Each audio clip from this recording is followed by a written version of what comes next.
nós iremos expor o texto no livro de Esdras, capítulo 3, e faremos a leitura do versículo 1 ao versículo 7. Esdras, capítulo 3, do versículo 1 ao versículo 7. Esse texto que irei expor nesta manhã trata do ato que os israelitas, ao retornarem do exílio, realizaram. E este ato, ele é dividido com 3 ações que respondem à seguinte pergunta: como restauramos a adoração ao Senhor? Como restauramos a adoração ao Senhor? Lembrando que o tema do nosso sermão nesta manhã é: restaure a adoração ao Senhor. Restaure a adoração ao Senhor. Aí vocês podem falar, mas, irmão Célio, eu estou todos os domingos na igreja adorando ao Senhor, estou todos os domingos na igreja cantando cânticos, músicas que exaltam o nome dEle, músicas que tratam do meu pecado, músicas que tratam de gratidão, músicas que tratam de preparação para o sermão. Estou todos os domingos, ok? Amém? E louvado seja Deus por isso que você está na igreja todos os domingos. Mas, infelizmente, desculpem-me estar falando desta forma, mas existem dentro das igrejas pessoas que só batem o ponto, só mantêm presença, mas a adoração está ao Senhor, está distante. Pessoas que se encontram dentro da igreja, cantam, mas como o próprio Jesus diz, essas pessoas me louvam com os lábios, mas não com o coração. Essas pessoas me adoram com os lábios, mas não com o coração. Ou seja, vocês já ouviram aquela expressão desviado? Ou afastado de Deus? Ou estou desgarrado de Deus? Essa expressão não se trata somente das pessoas que estão lá fora, que um dia estavam dentro da igreja e hoje estão afastados de Deus, porque dentro da igreja existem pessoas que estão desgarradas de Deus. É muito forte ouvir isso, né? Imagine para mim falar isso. Mas é a verdade. Existem pessoas que estão dentro da igreja, mas estão distantes do Senhor. Os lábios não louvam como deve se louvar ao Senhor. Por isso o tema do sermão é restaure a adoração ao Senhor, porque isso foi perdido no decorrer do tempo. E aqui eu trago uma breve ilustração para vocês. Imagine, em certo tempo, um homem, ele tinha um carro, e ele lavava esse carro todos os dias. Polia esse carro, dava brilho nele a cada 6 meses. Mantinha ele impecável. Só de você olhar para ele, você podia até ajustar o cabelo no brilho que aquela lataria estava te proporcionando. Mas depois de um certo tempo, este homem falece. E esse carro fica abandonado na rua. Quantos de vocês já andou pelas ruas de São Paulo, até aqui mesmo do bairro, e vê carros abandonados, totalmente sujos, 4 pneus murchos, largado, riscado, vidro quebrado, retrovisor quebrado, ou você olha e tem cantos da lataria que está totalmente podre. E a gente até brinca, se encostar nesse carro, ele mata só de tétano. Quantos de vocês já viram carros assim? Muitos, né? Agora, imagine pegar esse carro que um dia foi perfeito, brilhoso, e levar para uma oficina de restauração.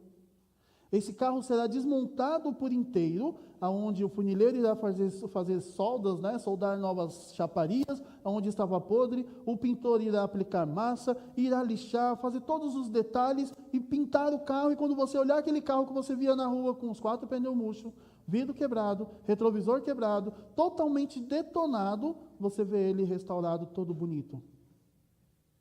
É isso que o povo de Israel faz quando volta da Babilônia. Eles encontram um templo totalmente em ruínas, totalmente destruído, aonde não há condições de adorar ao Senhor. Eles viviam na Babilônia, onde eles não podiam adorar ao seu Deus. E você pode falar, como não? Eles foram fiéis a Deus. Fiéis, nós sabemos 3. Daniel e seus 2 amigos. Mas e os outros? Quando eles voltam para a Babilônia, para Israel, eles têm a missão o dever de restaurar a adoração. Por isso o tema do sermão é: restaure a adoração ao Senhor. E desde já peço aos irmãos que comecem a meditar e pensar e avaliem a que ponto vocês estão se entregando ao Senhor para adorá-lo. Ou melhor, como que vocês estão em porcentagem de proximidade ao Senhor para adorá-lo. Acompanhem comigo a leitura da palavra de Deus. Diz assim a palavra do nosso Deus, Esdras, capítulo 3, do versículo 1 ao 7. Quando chegou o 7º mês e os filhos de Israel já estavam morando nas suas cidades, o povo se reuniu como um só homem em Jerusalém. Então levantou-se Jesuá, filho de Josadaque, e seus irmãos, sacerdotes, e Jorobabel, filho de Salatiel, e seus irmãos, e edificaram o altar do Deus de Israel, para oferecerem holocausto sobre ele, como está escrito na lei de Moisés, homem de Deus. Firmaram o altar sobre as suas bases, e apesar de estarem sob o terror dos povos de outras terras, ofereceram sobre ele holocaustos ao Senhor. De manhã e de tarde, celebraram a festa dos tabernáculos, como está escrito, e ofereceram holocaustos diários, segundo o número ordenado para cada dia. Depois disso, ofereceram o holocausto contínuo e os sacrifícios da festa da lua e de todas as festas fixas do Senhor, bem como os sacrifícios dos que traziam ofertas voluntárias ao Senhor. Desde o primeiro dia do 7º mês, começaram a oferecer holocaustos ao Senhor, embora ainda não tivessem sido posto os fundamentos do templo do Senhor. Então deram dinheiro aos pedreiros e aos carpinteiros, bem como comida, bebida e azeite aos homens de Tiro e de Sidom, para trazerem do Líbano madeira de cedro até o mar, até Jope, segundo a permissão que lhes tinha sido dada a Ciro, o rei da Pérsia. Oremos mais uma vez. Pai amado, a Tua palavra foi lida neste momento e agora estaremos partindo para a exposição dela. Abra nossas mentes, nos conceda discernimento, como já havíamos pedido. Mas o principal, que ela fale ao nosso coração. Abra os nossos olhos, para que venhamos enxergar como que está a nossa adoração ao Senhor. E se há falhas nela, e com certeza existem falhas, que nós venhamos restaurar, corrigi-las, para que possamos prestar ao Senhor a adoração verdadeira. É o que nós pedimos ao Senhor, e o nome de Jesus, amém, e graças te damos. Como eu havia dizendo, a pergunta que nós buscaremos responder nesse sermão é: como restauramos a adoração ao Senhor? E a primeira resposta para essa pergunta se encontra do versículo 1 ao versículo 3. Versículo 1 ao versículo 3. E a resposta é: unindo-se como povo de Deus. Veja, quando chegou o 7º mês, os filhos de Israel já estavam morando nas suas cidades. Aqui está tratando do texto anterior, quando eles voltaram do exílio na Babilônia, cada um para a sua cidade, como eu li na semana passada e expliquei, cada um voltou para a sua cidade conforme a sua descendência. E o povo se reuniu como um só homem em Jerusalém, uniu-se. A palavra reuniu aqui está tratando, não é somente de uma reunião, mas o sentido correto é se ajuntaram. É o que nós fazemos nesta manhã. Nos ajuntamos como povo de Deus. Então, unindo-se como povo de Deus. E quando ocorreu esta união, o autor diz que quando chegou o 7º mês, os filhos de Israel já estavam morando nas suas cidades. Ao usar a palavra chegou, o autor ele está tratando de um momento que marca o tempo exato em que se inicia as ações que irão acontecer a seguir no texto. Sendo assim, o autor não está falando que o acontecimento ocorreu no 7º mês, tá? Quando iniciou o 7º mês, ou que eles começaram essas ações quando completaram os 7 meses da saída da Babilônia. Quando ele está tratando do 7º mês, o autor está se referindo ao 7º mês do calendário judaico, em que eles realizavam atos cerimoniais. E esses atos cerimoniais foram entregues por Moisés, como está registrado no livro de Levíticos. Não vou ler porque é um texto longo, mas os irmãos podem anotar para verificar em casa depois. Levíticos capítulo 23, versículos 33 a 43. Está mostrando ali que Moisés entregou para o povo as leis cerimoniais que eles deveriam realizar ao 7º mês do calendário judaico. E o acontecimento que ocorreu é que os judeus que já se encontravam nas cidades se uniram como um único homem. Essa expressão, se reuniram como um único homem, está tratando como um só povo, como um só corpo. Se uniram para poder começar a adoração ao Senhor, restaurar a adoração ao Senhor. Essa expressão trata de um ato intencional que enfatiza a unidade e a determinação dos israelitas ao se reunirem de forma coletiva, com o propósito de retomar a adoração ao Senhor. E é neste momento que os líderes do povo agem diretamente na união desse povo. Ou seja, eles se uniram tendo o apoio e a presença dos líderes. Veja que o versículo 2 diz: Então levantou-se Jesuá, filho de Josadaque, e seus irmãos e sacerdotes, e Zorobabel, filho de Salatiel, e seus irmãos, e edificaram o altar de Deus, de Israel, que ofereceram holocausto sobre ele, como está escrito na lei de Moisés, homem de Deus. Veja, o texto diz, levantou-se, que está indicando um movimento que acontece no presente de forma pontual, ou seja, uma única vez. Os líderes, quando entrou o 7º mês, que é o mês do calendário judaico, onde eles tinham ações cerimoniais para fazer ao Senhor, quando retornaram para Jerusalém, o ato de se unir parte do líder. O líder é o exemplo para que mexa com o povo, fazendo com que o povo se una para adorar ao Senhor. E este ato resulta em outro ato. O texto diz que eles edificaram o altar. A palavra edificaram trata-se de construção. Acredito que muitos dos irmãos todos já conheçam essa expressão. Então, edificar, mesma coisa de construir. Então, eles edificaram o altar, e essa palavra significa construção, e é um ato contínuo. Aí você pode falar, não, sério, a partir do momento que eu cavei o alicerce, fiz as bases, levantei a casa, terminei ela está pronta. Ok, isso nós estamos tratando de algo físico.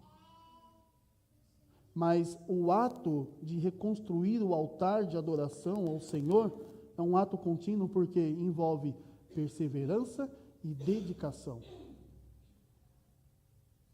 Trazendo para os nossos dias, como que nós edificamos o altar do Senhor? Não é somente com essas bases. O altar do Senhor está no nosso coração, que é onde habita o Espírito Santo de Deus. E esse altar que está dentro do nosso coração, ele tem que continuar sendo edificado todos os dias, porque basta uma simples palavra de desmotivação, ou um simples ataque, um simples questionamento à nossa fé, que esse altar racha. Por isso que devemos sempre perseverar e nos dedicar. Como? Nos atentando aos ensinos da palavra do Senhor, nos atentando ao que Deus nos fala. Ao construir o altar, eles estão seguindo as instruções de Moisés. No altar físico, eles estão seguindo as instruções que Moisés transmitiu aos antepassados. Como podemos ver no livro de Êxodo, capítulo 27, versículo 1, que diz: Faça também o altar de madeira de acácia. Seu comprimento será de 2,20 metros e a largura será de 2,20 metros. O altar será quadrado, a altura será de 1,30 metro. A construção do altar trata de uma ação conjunta com o objetivo de oferecerem, e esta palavra aponta para o propósito da construção do altar, que é para os holocaustos. Ou seja, meus irmãos, hoje nós somos um só corpo. um só homem, Cristo Jesus, com o objetivo de oferecermos ao Senhor aquilo que há de melhor de nós.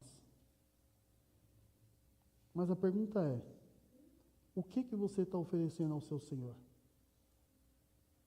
Um coração voltado para Ele, um coração arrependido dos seus pecados, um coração disposto a negar os seus desejos carnais para agradar ao seu Deus, um coração que é transformado, um coração que é dedicado em servir ao Senhor, independente de qual seja o momento, ou somente vou lá porque hoje eu preciso de uma palavra de motivação. Se você veio à igreja atrás de uma palavra de motivação, perdoe-me, você não vai encontrar isso aqui. Porque o que você vai encontrar na igreja, deve encontrar na igreja, são palavras que mostrem o quanto que vocês são falhos com o Senhor. O quanto que nós somos falhos ao Senhor. E com isso venha proporcionar em nós vergonha pelo nosso pecado. Proporcionar arrependimento para que nós nos aproximemos do nosso Deus. Os holocaustos que são falados nesse texto eram queimas de animais mortos ao Senhor.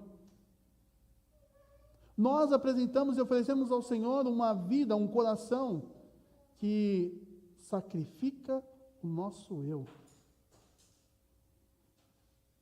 Algo que não temos feito. Algo que não temos feito.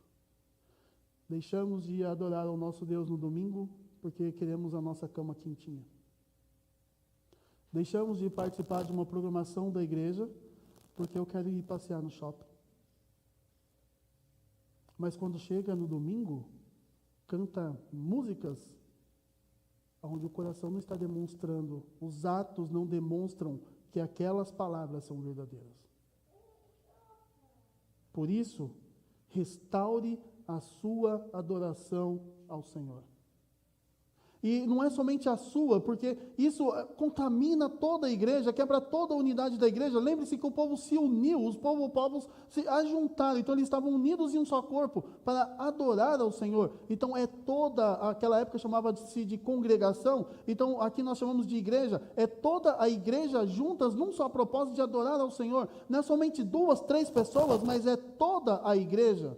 Esse culto que está falando aqui, esta adoração que está falando aqui, é uma adoração conjunta ao grupo de pessoas, não é uma adoração individual, mas sim uma adoração coletiva. E o que nós devemos oferecer ao Senhor? Um coração arrependido, um coração contrito, um coração que reconhece o quanto que é pecador e que necessita e depende da ação de Deus para poder viver adorando a Ele, prestando uma adoração verdadeira para Ele. Os sacrifícios que seriam entregues ao Senhor, conforme está escrito na lei de Moisés, era para mostrar para Deus que eles estavam arrependidos dos seus pecados.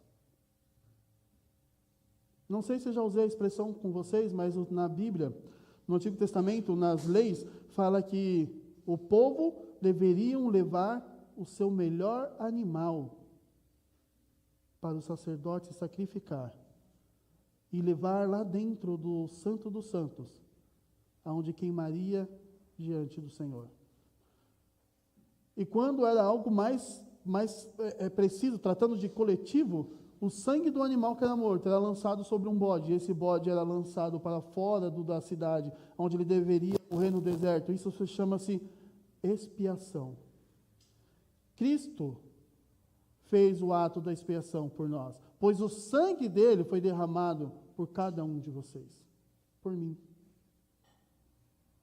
Cristo é a expiação que nos proporciona, que nos dá a condição e a certeza que nós podemos adorá-lo, que nós podemos nos relacionar com Ele, podemos nos aproximar dEle, podemos ter uma vida transformada com Deus, por causa desse ato de Jesus Cristo.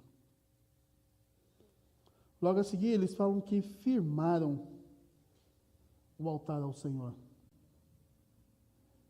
E mesmo estando sobre ameaças e levantes da oposição, eles seguiram firmes na construção do altar. Nos dias de hoje, basta uma pessoa falar que você é um pecador ou que você é um falso, que você já abandona Deus. Fora do Brasil, temos missionários pregando a palavra do Senhor dentro de túmulos, porque não podem se expor, porque são mortos. Temos missionários pregando a palavra do Senhor em buracos cavados embaixo da terra, porque não podem se expor, porque são mortos. São decapitados. Outros são queimados vivos. No Brasil, nós, mesmo com toda a oposição que temos do nosso governo, nós podemos falar de Cristo. Mesmo com todo esse governo que nós vemos como um comunista, onde quer tirar a autoridade da igreja sobre o seu povo, sobre os fiéis que nela se encontram, tentando impedir a pregação da palavra de Deus, tratando de assuntos importantes para o povo de Deus, nós não sofremos ataques contra nossas vidas. O que nos impede de adorar ao Senhor?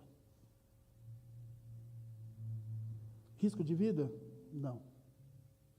Tentativa de morte? Não. O que nos impede de adorar ao Senhor, meus irmãos? É o desejo do ego que há no nosso coração. Isso é que nos impede de adorar ao Senhor. Pois, meus irmãos, restaurar a adoração exige unidade do povo. Nós não estamos aqui vivendo cada um por si. A igreja, eu não vou falar somente daqui, perdão.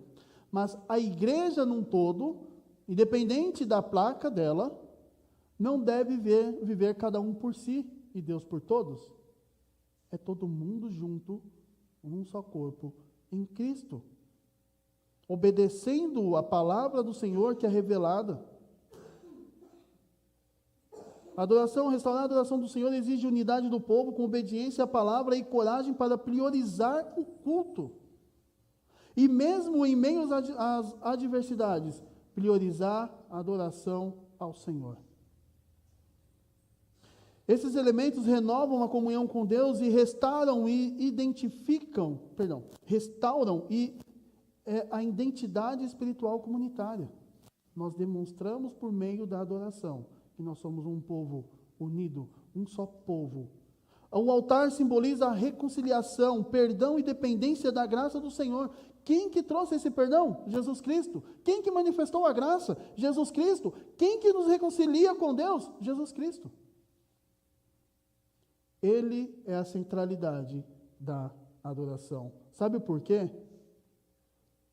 Porque Cristo é o sacrifício perfeito que restaura de forma permanente a adoração a Deus. Nós adoramos ao Senhor, porque Cristo nos resgatou. Adoramos ao Senhor, porque Cristo é o altar perfeito. Ele próprio deu a si mesmo, para que nós pudéssemos hoje, unidos, adorar ao nosso Deus. Olhem para isso. Coloque isso no seu coração, coloque isso na sua mente. Cristo é o centro de toda adoração. Cristo é o centro de todo o culto. Cristo é o centro das nossas vidas, das vidas de vocês. Pessoas que antes estavam perdidas e desorientadas, mas foram alcançadas por Cristo, ao qual trouxe vocês para dentro deste corpo, do corpo dele, para viverem unidos a ele, adorando a ele. Olhem para a ação de Cristo, para a obra de Cristo, e veja como que foi transformadora na vida de vocês. Um homem inocente, sem a marca do pecado, morre na cruz. E o sangue dele penetra em vocês para a purificação. E assim vocês estarem adorando a ele. Lembrando que, como tem sido a adoração de vocês? Ou melhor, como tem sido a nossa adoração ao Senhor? Sabe como tem sido?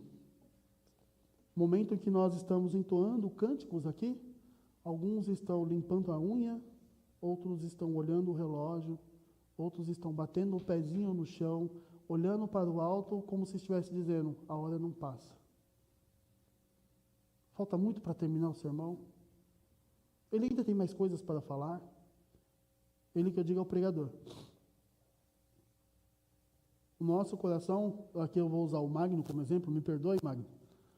Mas esses dias, uns dias, conversando com o Magno, e eu falei assim, meu irmão, eu sei que seu dia é corrido, me desculpe por tomar tanto tempo no sermão. Ele falou assim, sério, para mim se ficar o tempo máximo que puder, 2 horas, 3 horas, eu fico feliz. Por quê? Está adorando ao Senhor.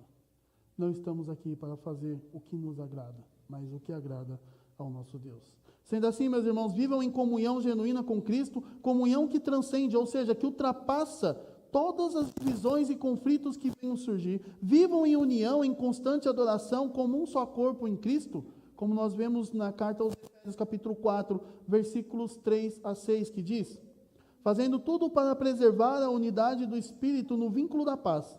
Há somente um corpo e um só Espírito, como também é uma só a esperança para o qual vocês foram chamados. Há um só Senhor, uma só fé, um só batismo, um só Deus e Pai de todos, a qual e sobre todos age por meio de todos e está em todos. Quem é esse? Jesus Cristo. Jesuá e Zorobabel se levantaram para reconstruir o altar. Jesus Cristo veio para restaurar a verdadeira adoração, oferecendo-se a si mesmo como sacrifício perfeito, pois Jesus Cristo é o exemplo supremo de liderança que se levanta para cumprir um propósito divino. E o propósito divino é trazer restauração e salvação. Busquem restaurar a adoração ao Senhor, pois a igreja é chamada a edificar-se mutuamente na fé, crescendo em santidade e integridade, como nós podemos ver na carta de 1 Pedro, capítulo 2, versículo 5. A restauração da adoração ao Senhor é um ato da unificação do povo de Deus, com um compromisso de santificação, atos que apontam para Cristo, que é o centro e a sustentabilidade da verdadeira adoração. Que as igrejas dos nossos dias tenham líderes que se levantem com firmeza e membros que busquem restaurar a adoração, tendo Jesus Cristo como o fundamento vivo da verdadeira adoração. Meus irmãos, podemos restaurar a adoração ao Senhor unindo-se como um só corpo. Mas o texto nos mostra mais uma verdade que responde à pergunta como restauramos a adoração ao Senhor. E a resposta é: fazendo o que Deus manda por meio de sua palavra. Veja, o texto inicia com a seguinte expressão: celebraram. Esta palavra é o mesmo que fizeram, indicando uma ação também intencional. Eles tiveram a intenção, ou seja, eles agiram de forma objetiva em celebrar, referindo-se aos atos que deveriam ser realizados no momento da adoração. A palavra celebraram expressa a obediência do povo, seguindo a Deus, que havia transmitido as suas orientações por meio de Moisés. Por exemplo, a realização da festa dos tabernáculos, que era realizada no 15º dia do 7º mês do calendário judaico, seguindo o que estava escrito no livro de Números, capítulo 29, versículos 12 a versículo 38. Estas palavras mostram como eles estão sendo fiéis à palavra de Deus e colocam a adoração em prática diariamente. Ou seja, a adoração não é apenas uma emoção. A adoração não é apenas um costume. A adoração é uma obediência. Adorar ao Senhor é obediência. Pois fazer o que Deus manda é o primeiro passo para restaurar a nossa intimidade com Deus. E a verdadeira adoração requer um relacionamento profundo com o nosso Senhor. E eu já falei aqui outras vezes e vou repetir. Sabe o que demonstra um relacionamento profundo com o Senhor? Conhecimento da palavra. Então, o conhecimento da palavra não é somente para o pastor. O conhecimento da palavra não é somente para os presbíteros. Não é somente para os diáconos que lideram o trabalho da igreja. O conhecimento da palavra é para todos. E como que é esse relacionamento? O conhecimento da palavra? Leitura bíblica todos os dias. Separar um tempo de leitura, um tempo de oração, um tempo onde você faz um culto no lar, um tempo onde você faz um devocional com a sua família ou até mesmo no seu trabalho. Quantos de nós tiramos 5 minutos do dia que Deus nos concede para fazermos uma leitura bíblica? Ou para orarmos? Quantos de nós liga na semana para o outro irmão, ou manda uma mensagem perguntando se tem algum motivo de oração? Eu tenho certeza que vai vir uma lista de mais ou menos uns 12, 16 pedidos. Quantos de nós deixamos um tempo dos nossos afazeres para dedicar ao nosso Deus? Esse é o relacionamento do nosso dia a dia. E dentro da igreja, como que está o nosso relacionamento? Como que nós estamos convivendo com o Senhor dentro da casa dele? Estamos aqui com a mesma fé? Estamos aqui com o mesmo coração, com o mesmo foco, que é adorar ao Senhor? Estamos aqui para unirmos e fazer com que esta igreja cresça, falando do Evangelho de Cristo, e também depois que ela cresça, ela se torne uma igreja que plante outras igrejas, que fale do amor de Cristo e do Evangelho de Cristo? Isso é servir ao Senhor. Isso é adorar ao Senhor. Outro ponto, os PGs. Os PGs não é um momento de lazer, onde nos reunimos para bater papo e comer um bolo, mas nós estamos aqui num PG para falar de Cristo, chamar aqueles que não conhecem a Cristo para participar dos PGs e conhecer o Evangelho de Cristo. Veja, relacionamento mútuo de todos. O texto também nos fala dos holocaustos, que são as ofertas queimadas que eram diárias, ou seja, contínuas, e em número certo, conforme o que está escrito na lei de Moisés. Esses números, no caso, um exemplo, se tivesse que realizar na terça-feira 3 holocaustos, na quarta-feira 2 holocaustos, na quinta-feira 1 holocausto, eles seguiam à risca o que tinha que ser feito em cada um desses dias. Também a realização da festa da lua e de todas as festas determinadas por Deus. Ou seja, a adoração verdadeira é uma prática constante, não apenas um evento esporádico. Por exemplo, aqueles que só vêm à igreja nos domingos de Santa Ceia. O culto de Santa Ceia é o momento, é o ápice, onde todos do corpo de Cristo se assentam à mesa para terem comunhão com o Senhor. Todos. Mas o convívio com o Senhor é todos os domingos na casa de Deus. Não é somente um domingo do mês. É todos os domingos na casa de Deus. Ah, mas eu estou doente. Ok, ore ao Senhor. Mas cuide da sua saúde. Mas se está bem, o porquê deixar de ir à casa do Senhor todos os domingos? Tem o Salmo que fala: alegrei-me quando falaram, vamos à casa do Senhor. Ir à casa do Senhor deve ser uma alegria. Independente se iremos ouvir uma pregação que vai massagear o nosso ego, que isso não vai acontecer, ou uma pregação que vai bater em nós, mostrando que nós somos falhos, pecadores e que dependemos de Cristo. O verdadeiro evangelho não vai falar palavras que passam a mão na cabeça do pecador. O verdadeiro evangelho vai falar o quanto que nós somos falhos, o quanto que nós deveríamos ser lançados num lago de enxofre que arde e queima eternamente. Esse deveria ser o nosso fim.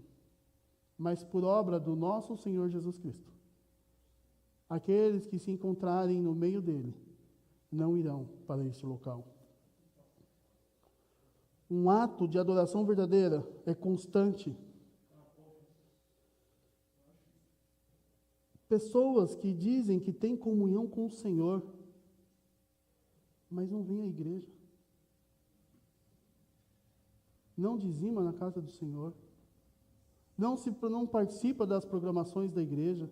Eu sei, tem alguns que trabalham, não têm condições, mas e quando tem condições não participam da mesma forma. E ainda se dizem serem fiéis a Deus. A fidelidade não se manifesta em um domingo do mês, mas na perseverança em cumprir a vontade de Deus com exatidão e reverência. Portanto, cultivem, ou seja, desenvolvam uma vida de adoração diária, fazendo de cada dia, um tempo de rendição e comunhão com Deus. Pois vocês adoram ao Senhor, porque Jesus Cristo, por meio da sua obra redentora, dá a vocês o grande e maravilhoso privilégio de adorar a Deus. vocês têm o grande, maravilhoso privilégio de adorar a Deus. E veja, eles obedeceram ao Senhor de forma completa, ou seja, cumprindo todos os atos que Deus requer na adoração prestada pelo seu povo. Portanto, obedeçam ao Senhor não como um ato que serve de peso, como se fosse um peso nas suas costas, mas como um ato de gratidão que deve florescer em ofertas e cultos sinceros, envolvendo não um ou dois, mas toda a igreja, toda a comunidade.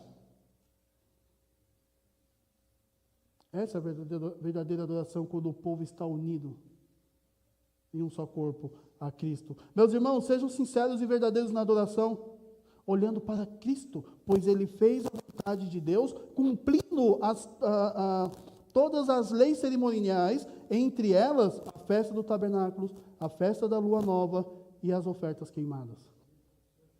Antes, para adorar a Deus, era necessário realizar essas cerimônias, mas hoje não precisamos mais, por Jesus Cristo, o que se ofereceu como sacrifício perfeito, restaurou nossa comunhão com Deus. E por isso a nossa adoração, para ser verdadeira, deve ser centrada nele, Jesus Cristo, o Filho de Deus. Ou seja, o culto deve ser para Deus e não para nós. Por isso, aqui eu vou pegar um exemplo, mas não estou criticando, tá? É só um exemplo para que os irmãos entendam. Não existe culto de jovens. Nossa, não existe culto de jovens, que blasfêmia! Não é blasfêmia. Não existe culto de jovens, existe culto para Deus. Não existe culto de homens, existe culto para Deus. Não existe culto de mulheres, existe culto para Deus. Não existe culto dos adolescentes, existe culto para Deus. Como tem algumas modas surgindo por aí, não existe culto para recém-nascidos, para os novos filhos de Deus, não. Porque aquela criança, quando nasce, ela nasce como filha da ira de Deus. Então não existe culto desses tipos, o que existe é culto para Deus. Aí você pode dizer, mas eu queria organizar um culto de jovens, agradecendo a vida deles, pela vida deles a Deus. Ok, boa. Louvado seja Deus por essa iniciativa. Então faça um culto de ação de graças a Deus, agradecendo pela vida dos jovens. Simples. O culto sempre é para Deus. Mas não culto de jovens, não culto de homens, não culto de mulheres, não culto de crianças, não culto de adolescentes. Porque o culto centrado, porque o verdadeiro culto tem como centralidade na adoração a Deus e não os atributos dos seres humanos.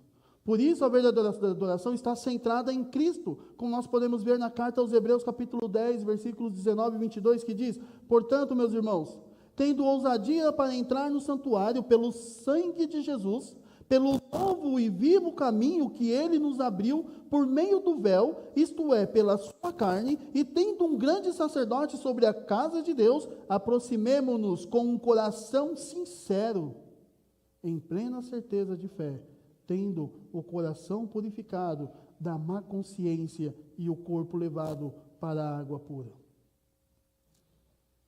Hoje somos chamados a restaurar a adoração em nossa vida pessoal, em nossa igreja, fazendo o que Deus manda por meio da sua palavra, que é a obediência, e que a obediência seja uma constância no culto e entrega voluntária, que nos levem a uma adoração verdadeira, que glorifique a Deus, transforme nossas vidas. E por quê? Porque Jesus Cristo é o fundamento, é a base da nossa adoração. Jesus Cristo é o fundamento e a base da nossa adoração. Meus irmãos, até aqui vimos que restauramos a adoração ao Senhor quando nos unimos como um povo de Deus, e fazendo o que Deus manda por meio da sua palavra. Agora, nós veremos a última verdade, grande verdade, que responde à nossa pergunta: como restauramos a adoração ao Senhor? E a resposta é: dando sustento à obra do Senhor. E aqui, desde já, não estou sabendo da vida de ninguém, também não estou bisbilhotando a vida de ninguém, para que ninguém venha dizer que eu estou jogando indiretas. Eu estou falando o que está no texto. Certo? Veja, meus irmãos, o que vimos até aqui é que restaurar a adoração é ter um coração voltado para Deus. Mas um coração voltado a Deus deseja ser fiel. A pessoa que tem um coração voltado para Deus deseja constantemente ser fiel de todas as formas, inclusive no sustento da igreja. E veja o que o texto diz: desde o primeiro dia do 7º mês, começaram a oferecer holocaustos ao Senhor. Desde que entrou o 7º mês do calendário judaico, o povo começou a oferecer holocaustos ao Senhor. Embora ainda não tivesse sido postos os fundamentos do templo, ou seja, embora eles ainda não tivessem as paredes, o local para se reunir e prestar culto ao Senhor dentro de um templo. Então, deram dinheiro aos pedreiros e aos carpinteiros, bem como comida, bebida e azeite aos homens de Tiro e de Sidom, para trazerem do Líbano madeira de cedro até o mar, até Jope, segundo a permissão que lhes tinha dado Ciro, rei da Babilônia, porque Ciro deu a permissão para que Esdras, Neemias, voltassem para Jerusalém para poder trabalhar na reconstrução do templo do Senhor. Então eles tinham que trabalhar de acordo com a permissão do rei Ciro, que era o rei da Pérsia. E veja, o texto diz que desde o primeiro dia do 7º mês começaram a oferecer esses sacrifícios ao Senhor. Mesmo sem terem o templo fundamentado, como vimos no versículo 6, isso revela um compromisso com a adoração, pois mesmo diante de limitações estruturais, o povo não esperou obter as condições ideais e ofereceu um culto com o melhor que tinha, segundo a fé e a esperança em Deus. Vou trazer um exemplo prático. Assim que assumi a igreja do Grajaú, quando ela era lá no Castro Alves, chegamos um domingo e não tinha energia. Aí falaram: e agora? Como que nós vamos cantar? Não tem microfone. Sério, como que você vai pregar? Você vai desgastar a sua voz. Simplesmente, meus irmãos, eu respondi: o microfone, a energia, as caixas de som são simplesmente acessórios para realizar o culto.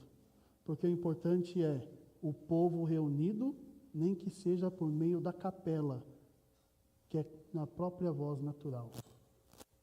Microfone, caixa de som, essas coisas são acessórios.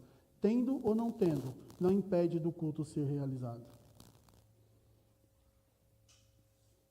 São questões estruturais. O povo não esperou obter essas condições. Prestaram culto ao Senhor. Já no versículo seguinte, o texto diz que eles deram dinheiro aos pedreiros e carpinteiros, comida, bebida e azeite aos sidônios e tírios para trazerem madeira do Líbano, como nós vemos no versículo 7. E aqui o autor destaca o sustento material para realizar a reconstrução do templo, ou seja, um apoio financeiro. Mostra que a obra do Senhor requer recursos reais do povo, envolve contribuição, solidariedade com o culto, para que o culto venha a florescer e o templo se levante. Este princípio também aparece lá no livro de Malaquias, o famoso livro de Malaquias, capítulo 3, versículo 10, que diz: o Senhor ordena: trazei todos os dízimos à casa do tesouro, para que haja mantimento na minha casa. Em Filipenses, para aqueles que dizem que no Novo Testamento não tem base bíblica para o dízimo, em Filipenses diz, capítulo 4, versículo 15 a 19, o apóstolo Paulo diz que reconhece que o sustento que a igreja de Filipos lhe enviou era um sacrifício de aroma suave e aceitável, agradável a Deus. Como que chegou esse sustento para Paulo, se não foi por meio dos dízimos e ofertas daquela época? Veja, um cristão com o coração voltado ao Senhor deseja ardentemente sustentar a casa de Deus, e não está, mas esta não é uma realidade dos nossos dias. Em nossos dias, se falarmos de dízimos, logo vem uma enxurrada de ofensas dos próprios cristãos. Ou melhor, dos que dizem ser cristãos. Mas não querem sustentar a obra de Jesus Cristo porque a sua mente fechada diz que não é necessário dizimar na igreja. Alguns dizem que isto é um ato do Antigo Testamento, mas veja, em Filipenses o apóstolo Paulo mostra a importância de sustentar a obra, pois ele mesmo foi ajudado por esse sustento. Mas sabe por que isso se perdeu? Sabe por que muitas pessoas cristãs se dizem ser cristãs, questionam o ato de dizimar e ofertar na casa de Deus, porque, primeiro, porque muitas pessoas já estão machucadas pelas igrejas que comercializam a palavra de Deus, como se eu dissesse, como eu já disse isso em outros cultos, igrejas comercializam a palavra de Deus. Compre a lâmpada que eu estou, porque ela é ungida pelo Espírito Santo. E quando você acender ela na sua casa será tomada pela luz do Espírito Santo de Deus. Basta uma pequena bagatela de R$200. O Evangelho, quando é pregado, não é pregado para isso. O Evangelho é pregado para mostrar o quanto que nós devemos servir ao Senhor. Gratidão, porque o Evangelho nos ele nos dá a salvação. Apresenta Jesus Cristo, o Salvador. Segundo, porque em nosso meio ainda temos cristãos, se é que podemos chamar de cristãos, que dizem que a igreja sede deve sustentar a igreja pequena. Ok, concordo. A igreja sede deve sustentar a igreja pequena. Mas uma pergunta: como a igreja sede sustenta a igreja pequena, se não for pelos recursos financeiros que entram lá na igreja, por aqueles que adoram ao Senhor, com fidelidade, nos dízimos, nas ofertas? Da mesma forma que a igreja sede paga suas contas e sustenta as igrejas pequenas por meio dos recursos financeiros, a igreja pequena também pode se sustentar, desde que haja fidelidade dos membros ao Senhor. Adoração ao Senhor. Mantendo a adoração, a restauração da adoração ao Senhor pelos meios financeiros. Veja, a restauração do culto mobilizou o povo e eles passaram a sustentar a obra do Senhor. E vocês têm adorado ao Senhor, proporcionando o sustento da obra do Senhor? Ou você joga no time daqueles que não se importam com a vida financeira da igreja que vocês congregam? Você é igual ao povo que o profeta Ageu exorta, porque tinham suas casas bem organizadas, ou seja, paneladas, tinham suas casas bem organizadas e bonitas, enquanto a casa de Deus estava aos pedaços? Meus irmãos, nós sabemos na igreja quem trabalha, sabemos aqueles que passam por dificuldades, mas não podemos nos deixar vitimizar pelas dificuldades que enfrentamos. O importante é a nossa fidelidade ao nosso Deus. O importante é a fidelidade à obra do Senhor. Porque quanto mais nos aproximamos e servimos ao Senhor, mais somos abençoados. Tenho certeza, nenhum de nós passará fome e nem necessidade. Porque Deus não deixa faltar alimento nem para os pássaros, nem para as árvores do campo. Quem dirá para aqueles que o servem?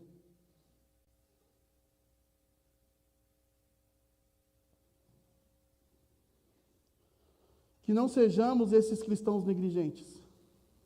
Não sejamos falsos cristãos.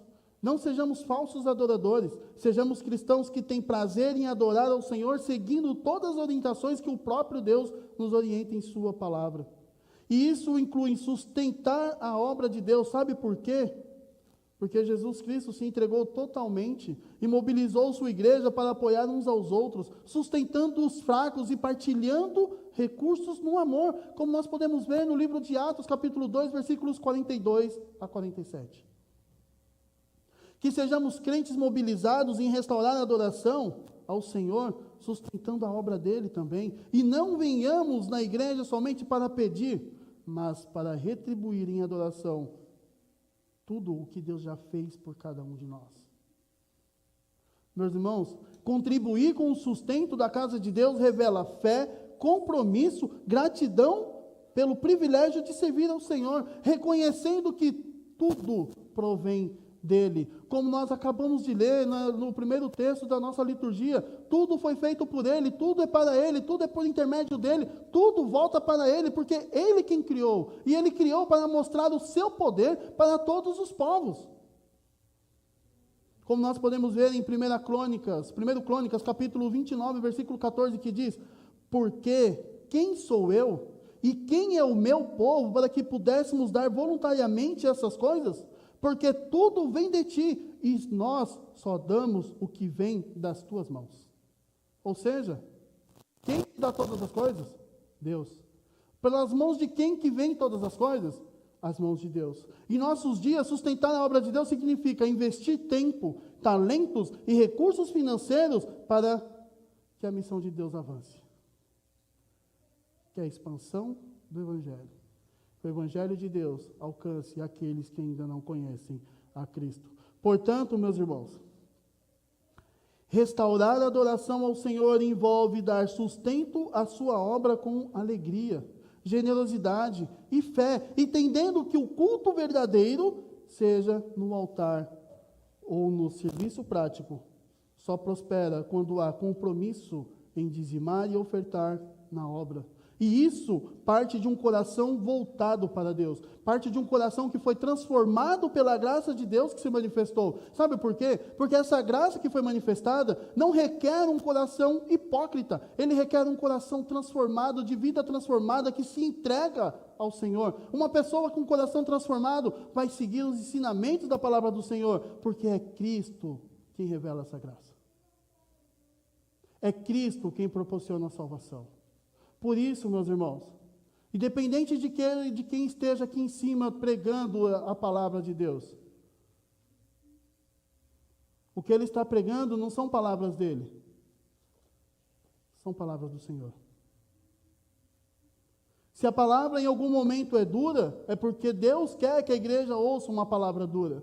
Se em algum momento a palavra é mais branda, é porque Deus quer que a palavra seja mais branda. Mas o que nós temos que entender é que seja uma mensagem branda ou uma mensagem dura, está tratando da graça de Deus, está tratando do ensino de Deus, está tratando de Jesus Cristo, que em momento oportuno, tempos atrás, nos concedeu salvação, se revelou concedendo salvação.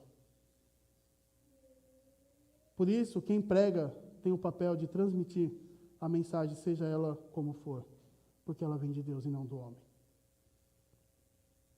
Concluindo, investir na obra do Senhor é investir com uma adoração viva, pois a adoração viva glorifica a Deus e edifica a igreja, ou seja, fortalece a igreja. Oremos.